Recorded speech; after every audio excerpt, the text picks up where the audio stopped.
Pagājušā gada nogalē, jau 8. gadu pēc kārtas, labākajiem un veiksmīgākajiem Latvijas uzņēmumiem tika pasniegta eksporta un inovācijas balva. Apbalvojumi tika pasniegti 5 kategorijās, un pirmo 3 vietu ieguvējiem Latvijas Investīciju un attīstības aģentūra sniegs virkni iespēju reklamēt un pierādīt savu uzņēmumu Latvijā un ārvalstīs. Laureātu vidū bija SIA Dairada meitas uzņēmums SIA Tukuma mēbeles. Tomēr eksporta un inovācijas balvas kvalitātes zīmu uz saviem produktiem varēs izmantot SIA Pūra šokolāde, kas nominācijā eksportspējīgākais komersants ieguva godpilno 2. vietu.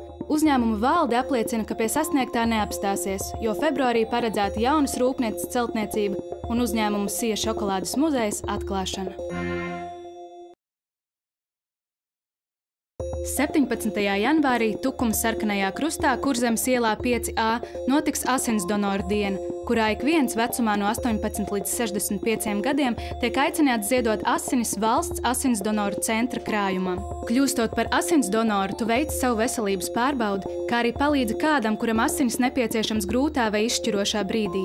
Īpaši tiek aicināti atsaukties cilvēki ar asins grupām B rezus negatīvs, 0 rezus negatīvs un 0 rezus pozitīvs, kā arī AB rezus negatīvs. Informāciju un nosacījumus par asins nodošanu meklē valsts asinsdonoru centra mājaslapā.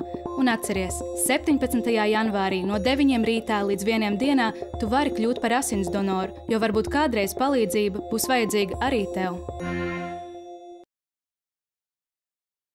No 2013. gada 1. janvāra ir atklāts jauns autobusu kustības maršruts, kas darba dienās kursēs caur pilsētas centru maršrutā Skonto autoosta. Uzņemot pasažierus pieturās Dienvidu iela, Jauntukums, Superneto, Meža iela un Mego.